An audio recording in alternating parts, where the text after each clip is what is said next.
Thanks, everybody.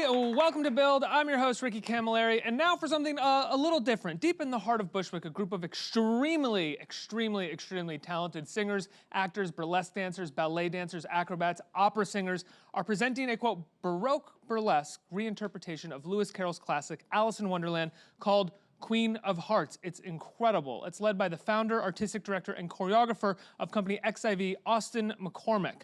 Let's take a quick look.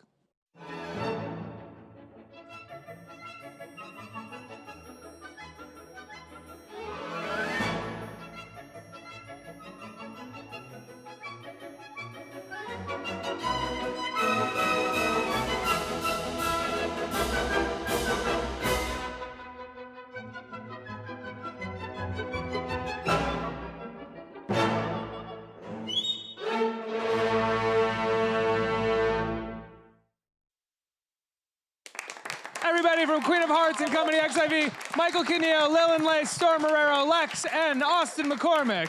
Hi.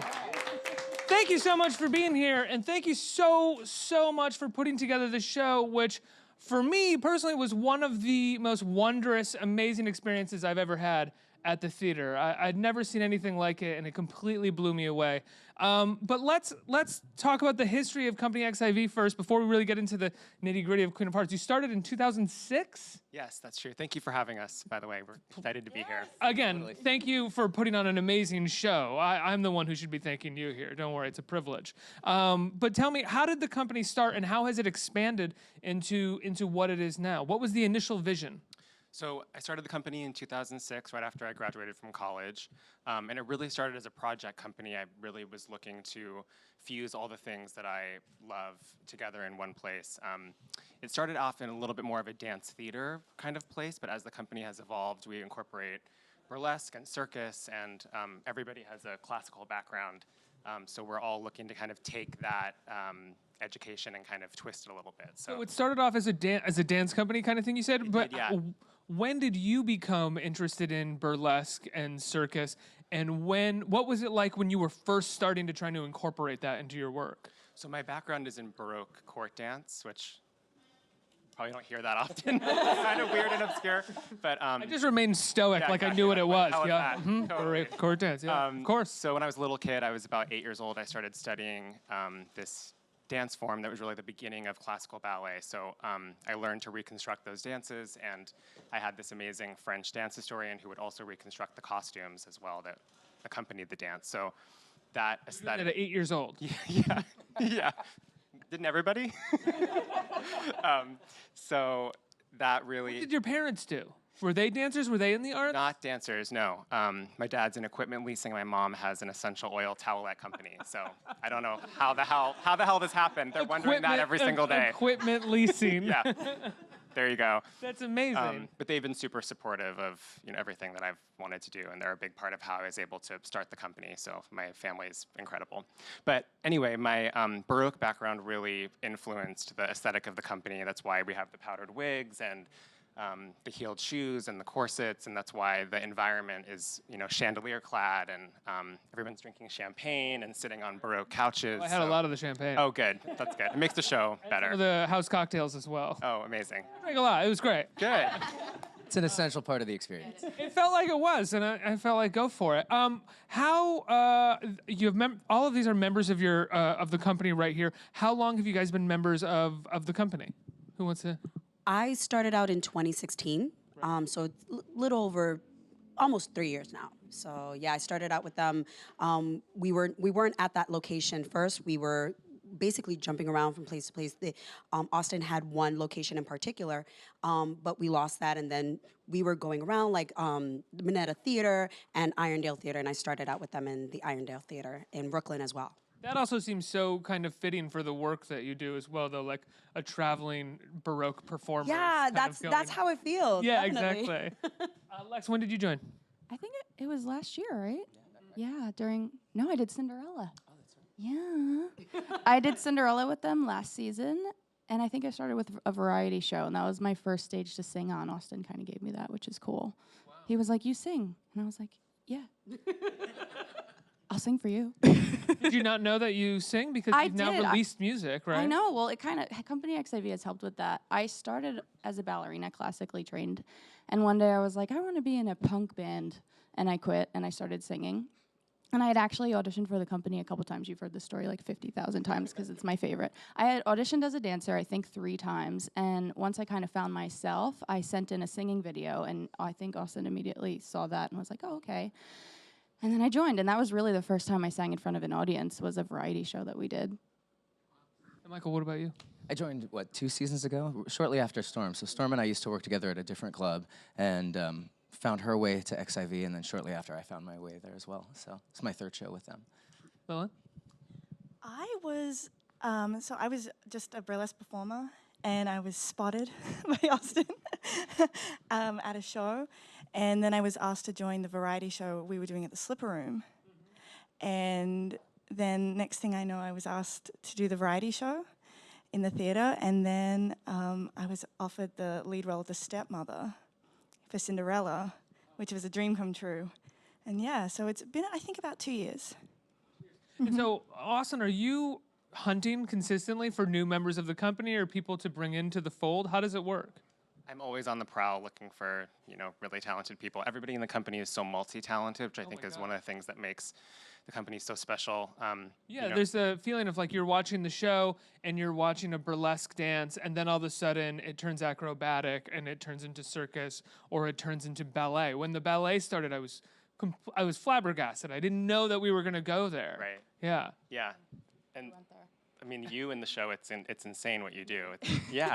Because you are this classically trained dancer, and there's a scene where she's on point and walking out champagne my bottles. whole life for It's these bottles. Yeah, and it exactly. really all does that ballet. work. Yeah, all the ballet for the bottle. It's like every bit of training I have, you have to be on your leg. Like, you need to be on the leg or you die. We should set it up. So what it is around the stage are a number of about 3.5 foot bottles, like champagne bottles, and They're tall. yeah, like that tall, and there's probably 7 or 8 of them, and they sort of line the front of the stage, and Lex is walking on her tiptoes from bottle to bottle, never stepping on the ground. It's incredible, incredibly impressive. Yeah. Yeah. How long did it take you to be able to do that?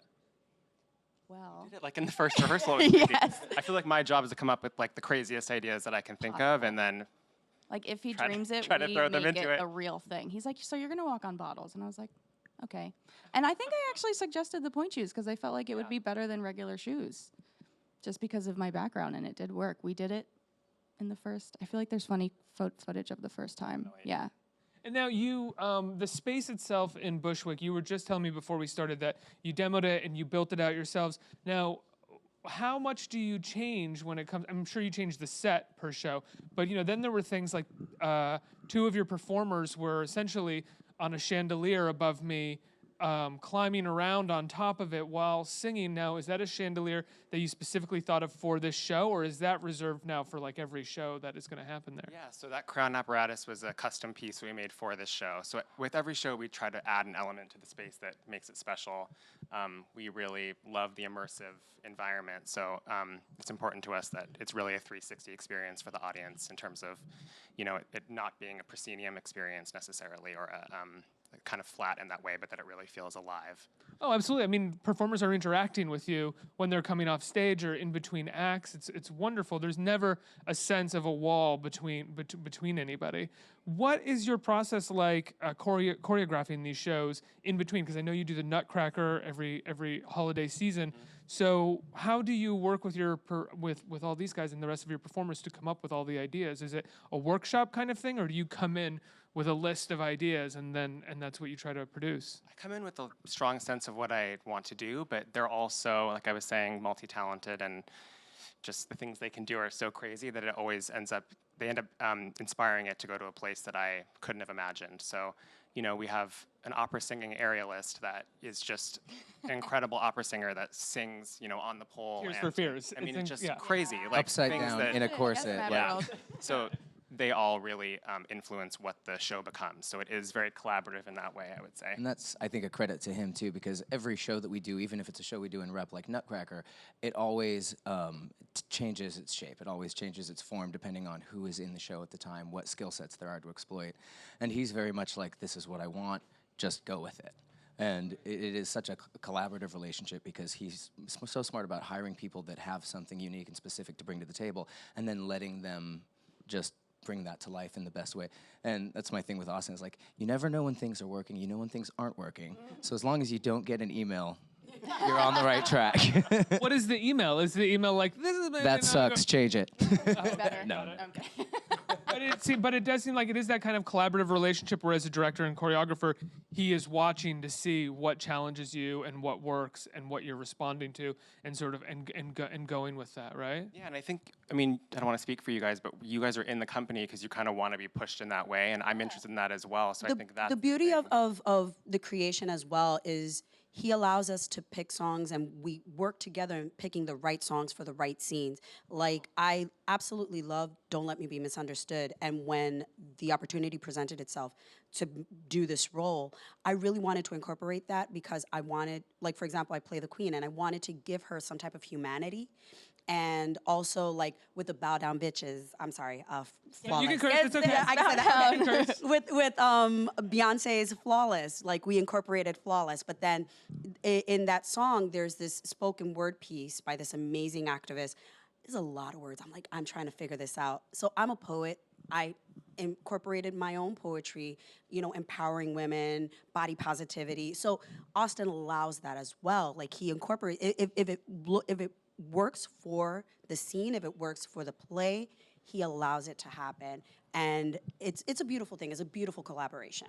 Yeah, there's the, oh, sorry, Mike, go I ahead. was just gonna say, like, and to his credit, like, he always seems to set the bar just beyond the reach of what you think you're capable of. And it's Yes. always amazing after every show, after every season, to sort of be terrified of this challenge that you're expected to meet, and then you get on the other side of it, and you're like, holy shit, I've just evolved as a performer. I've gotten better at a thing I thought I was already good at.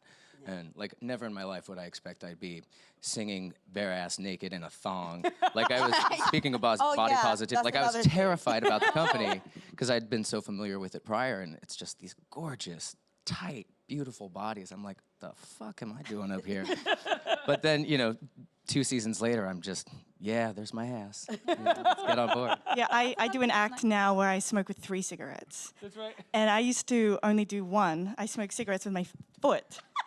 And I thought that was the hardest thing I've ever taught myself to do, was to try and coordinate 1 cigarette to get into your mouth with your foot.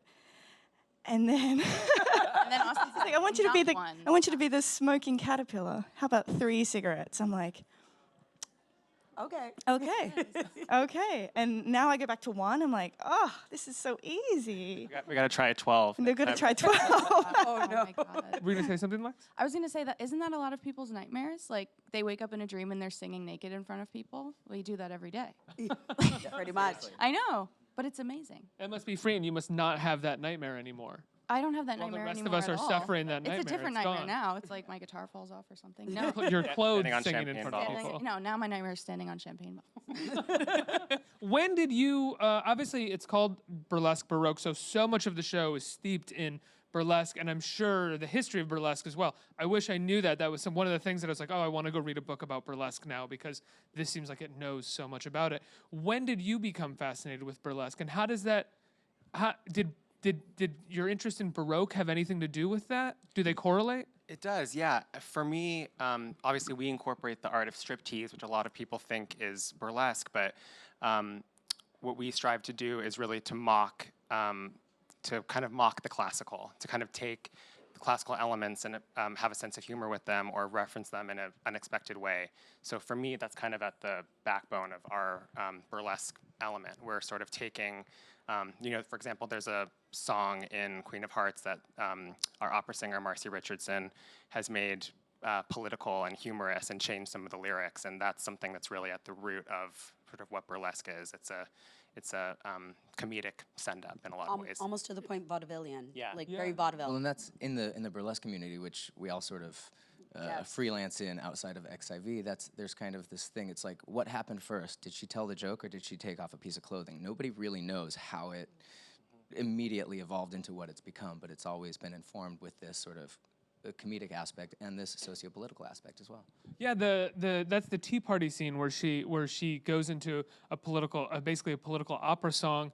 And when I was watching it, I was wondering, how did we get into politics? And then I thought, oh, it's a tea party. This is what people do. This is what people talk about at coffee and tea now. Is we're obsessed with politics. So this makes perfect sense. Was that where that came from? Totally, yeah. And we knew we wanted to have some element of that in the show, and that felt like the right moment and the right character to kind of say the things that we're all thinking. Yeah, no, well, for me, when I'm in that scene, because Alice kind of wanders into this tea party, and in general, everyone in the audience is there with me, and we're in this little warehouse on, not little, it's pretty big, but on the side of a street in Brooklyn, and it's supposed to be Wonderland, and someone reminds you of what's going on outside, because I feel like it's a little bit of a deep moment. Do you get what I'm saying? Yeah, I know exactly what you're saying. You get really lost in the space and in the theatrics of the show, and then within those theatrics, you're suddenly sort of pulled into remembering what's happening in the outside world. Exactly. That's why I kind of react to what Marcy, she's the Mad Hatter, is saying like in real time, because she changes it with what's going on in the world. Like she'll change the lyrics if there's something that she wants to talk about. Wow. Yeah. How do you guys go about, because you were talking about choosing Beyonce and some of the other songs, how do you go about choosing the songs for each act?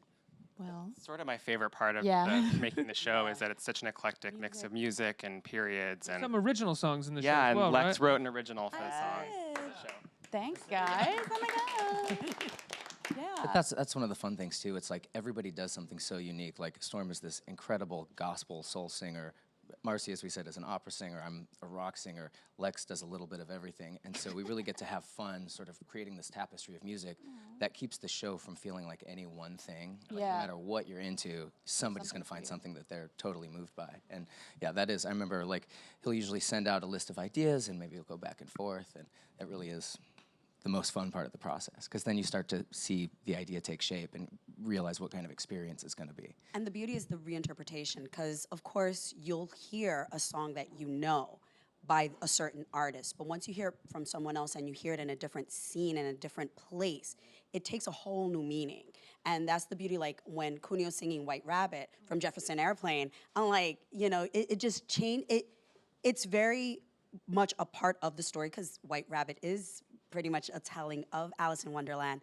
But then when you see it in that space, you're like, oh, it makes total sense now. There's also something to be said about being direct, like not being afraid of being direct if when you're direct, you're going to execute well. Yeah. Because that can so easily go badly doing White Rabbit. But because the musicians are great, the singing is great, the dancing is great, everything works, and you're even happier that you just went right down the middle with the idea. Yeah. Is that something that you ever struggle with or worry about when you're coming up? Because you're already doing Alice in Wonderland, one of the most told stories there is. Yeah, so I think, I mean, I worried a little bit about being too literal, but I think what you're saying is true. It's like the mixture kind of Really makes it all work. That's how I felt about Blue, because we were listening, you know the scene where she's like literally crying and she fills the room with her tears? We were trying to think of a metaphorical way to come up with that, and I found that just saying it, just like you said, just being direct, was the most effective. And then the scene, as you see, it's like, there's people with golden lobster masks, and there's waves, baroque waves on the stage, and glitter falling. I think it really came together in a good way. Have you guys ever found that while you're workshopping the show, while you're figuring it out, that something feels stale or stiff, and you need to shake it up, and that's where Occasionally. Yeah. Yeah, like I remember literally. Nothing in the show now feels that way. Don't get me wrong. No, and yeah, so like totally. watching the show, it's like, how did you have all of these ideas to put into almost 3 hours of work? Well, I think that's one of the things that's great about being a company is a lot of times it is a lot of the same performers. So we have, a language. We know how to work with each other, how to speak, and we have a general idea of what type of vision we're trying to bring to life. So, things will happen during the rehearsal process where it'll start out a certain way and then evolve into something different. With my experience for this show, it was really exciting for me because I was out of town for the majority of the rehearsal process. So I showed up 5 days before we opened and just figured it out. And it wasn't until like a week or two into the show that I was like, oh, this is what I'm fucking doing right now. But I remember the day before we opened, Austin sent me an email. He's like, we need something at the very end. Let's come up with a song. And literally the day before the show opened, we put in Sweet Dreams as sort of the tag at the end of the show. And it's so funny to watch how excited people get about hearing that song. And it's sort of referenced throughout. But that was something that was just like a last minute, like, let's let's try this. Was it already referenced throughout the show when you decided to put it at the end, or did you put it at the end and then go back and kind of tailor it into Yeah. the show a You little came bit? up with, Yeah, right? so I'm singing a weekend song called "Hide for This," and I always kind of heard the "Sweet Dreams" riff from Marilyn Manson, his version in there, so I sing it at the end, and it is all kind of like a sweet dream. The words really made sense. And play guitar. Yes, Which I was very excited. I'm Love like, that Live you- guitar, live guitar while singing. I That's did one thing love he that made me you be did better more at. of a Marilyn Manson version of Sweet Dreams. Not that the Annie Lennox version isn't No, great, yeah, totally, But but- it was just, it's very unexpected to have someone cover the cover. Yeah. Right. And that's Very a great fun. cover, by the Screaming way. at you. Yeah. That's a great cover. No, it's so Arguably his fun. best song. I think so. when I was mean, told I was really going to love have that, cover. and it was like a mashup, I was, oh my Yes, goodness. it's for Lilin, and Lilin is such a rocker. You would like look at her. She really is though. She is OG. Like she knows all the punk bands. Lilin, you, as you said, you play the caterpillar, and you have this incredible number where you become the butterfly. Can you talk about choreographing that number with Austin, or his choreography of you, and how you did it? It's a beautiful number. That was the first day. Thank you. Well, that was one of the ones, as we were talking about, like the process of like, did things feel stale or did things like just not work out? This is probably one of the most challenging things I've ever done. Like I said, I used to smoke with just one cigarette, and then it became 3. And then it was like, I get in this latex cocoon. That's one word for it. And then that was, first of all, you got to work out when do I go in it? Do I have a breathing hole? Can I breathe? How long do I stay in it? And then under it is just this fringed 1930s Like flapper. flap, you know, and then, but the skirt unravels as well. So it's like figuring out the different type of shoes. We went through like 5 different types of shoes, how to unravel. It was like a whole science. And then it all came together at the end. It was just so many different ways of working it, and different songs and different angles, and then it all came together. Yes. When it works, it works. Yeah. Yeah, we work with an amazing costume and set designer named Zane Pilstrom, and we've been working together for, I think, 8 or 9 years now. And so he always comes up with just incredible things that are challenging, but ends up making the act that much more special. So Yeah, it's totally worth it. Like I wasn't giving up. I'm like, no, this will work.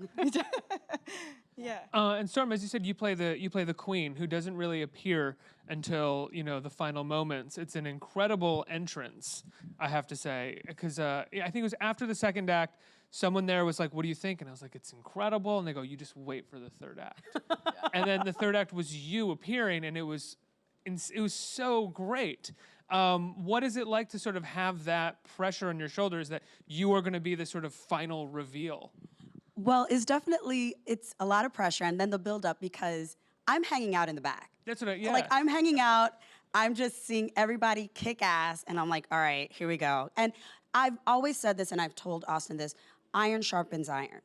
The people that you work with make you better. Like if they're at a certain level, you have to meet up to their level or just quit at that point. So no, for real. So working with such an amazing team, it makes you want to be better and work harder. So just being a part of that, and just the buildup of, okay, I got to get into the queen's mindset, because I'm not really like that. But just, that I really am not. Whoever knows, they know me. Screaming off with her head. No, to just not at random all. strangers on Not the at all. street? I'll give you side eye. That's the most I'll do. but yeah, just don't touch my shit. Everything will be fine. That's pretty much me. But just getting into the mindset, and then the costumes are kind of like the transformation process. Oh, your costume is. Once you get cinched in, and the glitter and the corsets and the heels and the garters, and then I'm just partly dressed before I walk backstage and get all that red on. Then once the wig comes on, it's a totally different person. And once the lights hit, that's when I am the queen.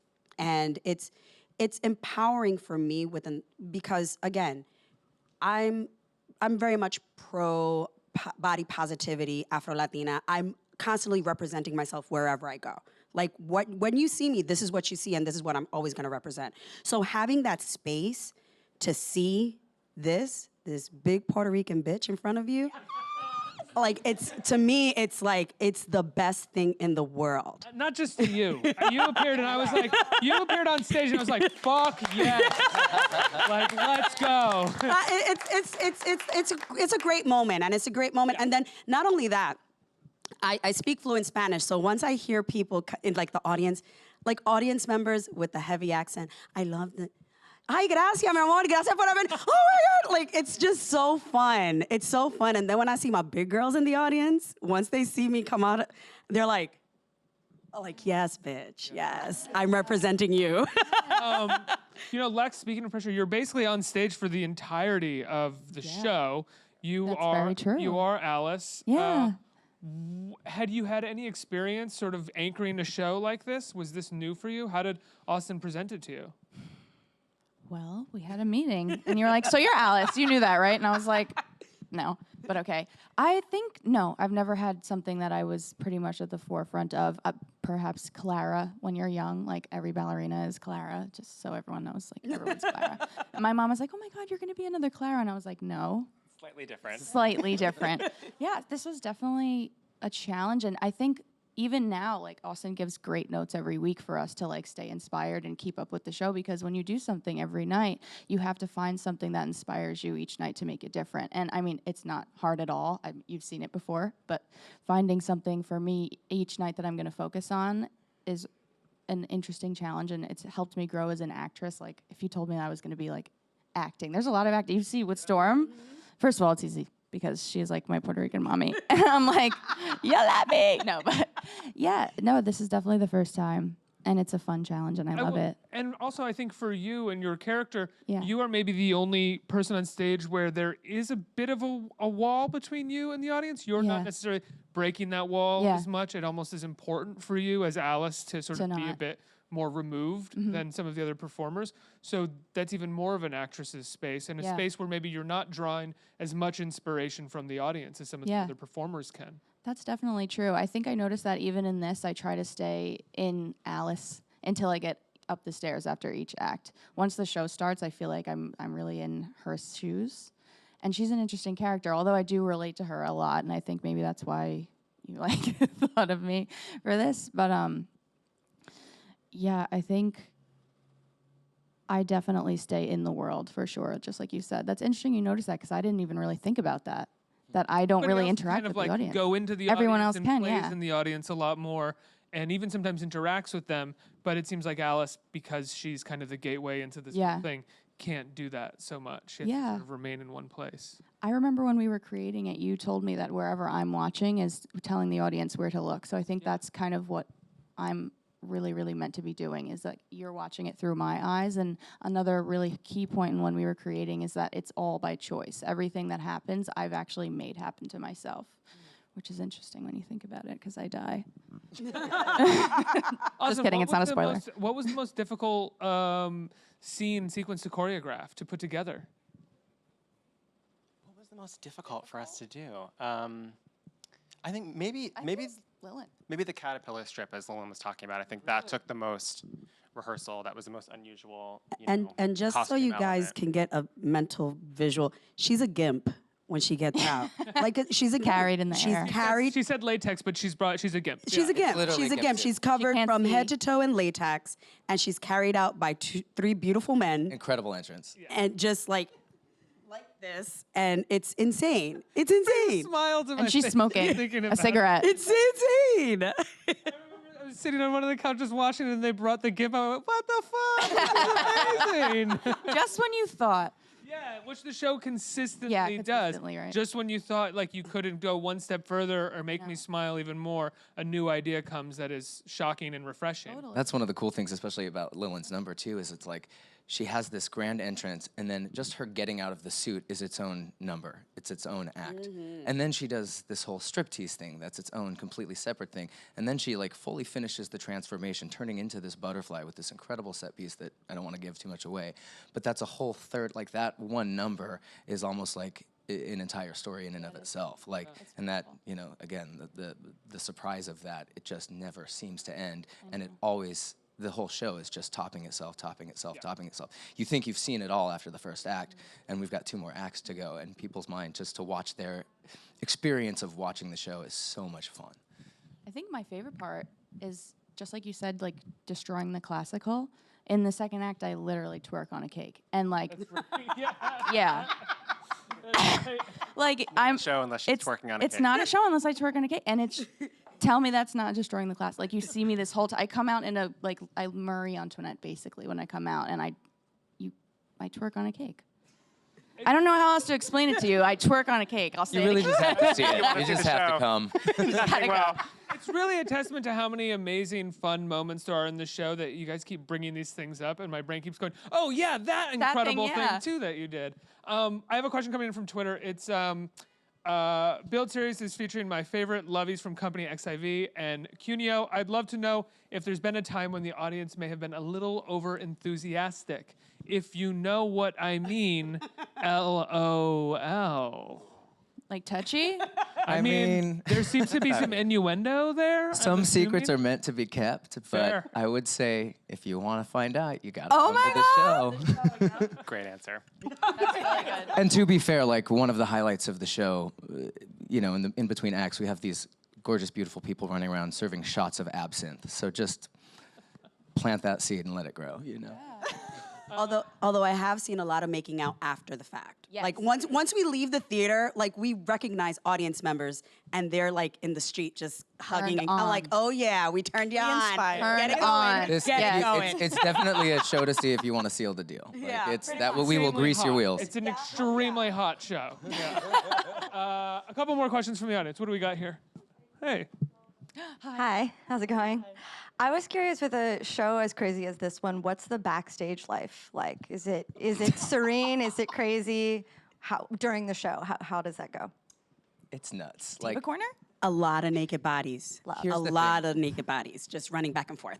I think, again, and it's a credit to Austin's ability to cast personalities, but we love each other. Like, there is not a rotten egg in the bunch. And for doing the kind of work that, as crazy and as out there as it is, it's very, very intimate. Like, we have no secrets amongst ourselves.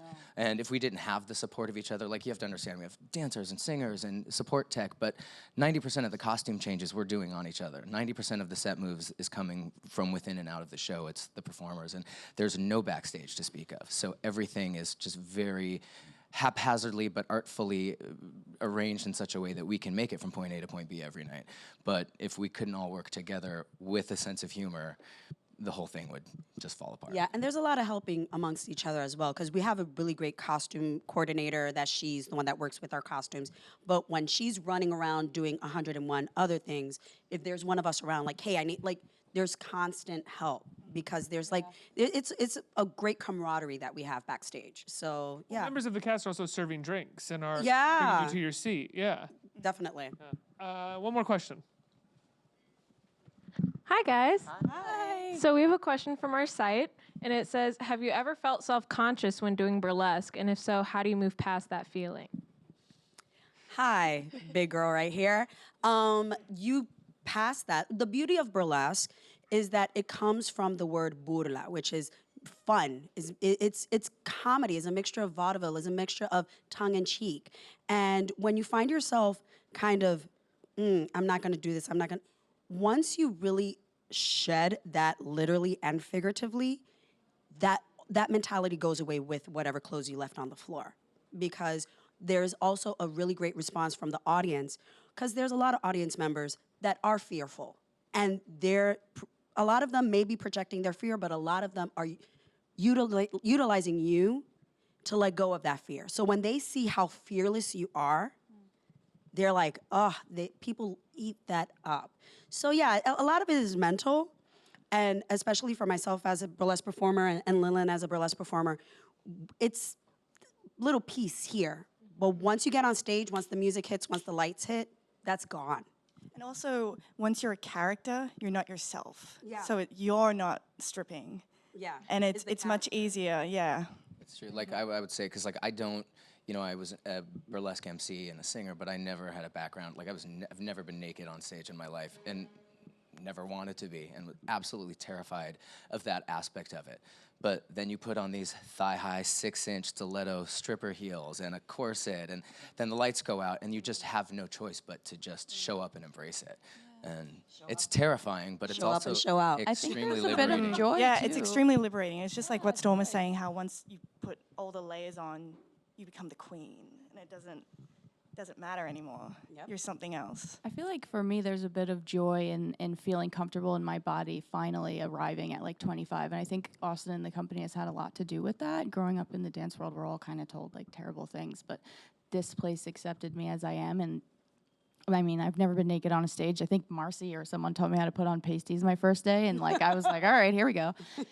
And I think I love sharing the joy of being able to be comfortable in my skin. And that's something that the show is really, really big on, I think. And I moved to America purely to do burlesque. Yeah. I was going to be a ballerina and dance, but I'm moving to New York to do burlesque. So this was my thing. And there's still a lot of stigma in society. They're like, oh, you're a stripper, and I'm like, no, it's a wonderful thing. And if you are, yes. And Listen, bills need to get paid. if you embrace, like What's wrong with being a it's stripper? embracing your No. body and That's what she's saying. it shouldn't be shameful. Not at all. Yeah, I completely agree. Well, guys, I love the show so much. It's getting incredible reviews, deservedly so. For people who want to see it, you guys are on Twitter at Company XIV, right? People should hashtag at Company or hashtag Company XIV, hashtag Queen of Hearts if they go to the show, and they should Follow go us on online. Instagram. Follow on Instagram, IG. and go to the website, get tickets, and go to the show. It's one of the most fun things you could possibly do in the city. Let's give a round of applause for Company XIV. Let's hear it. Thank you.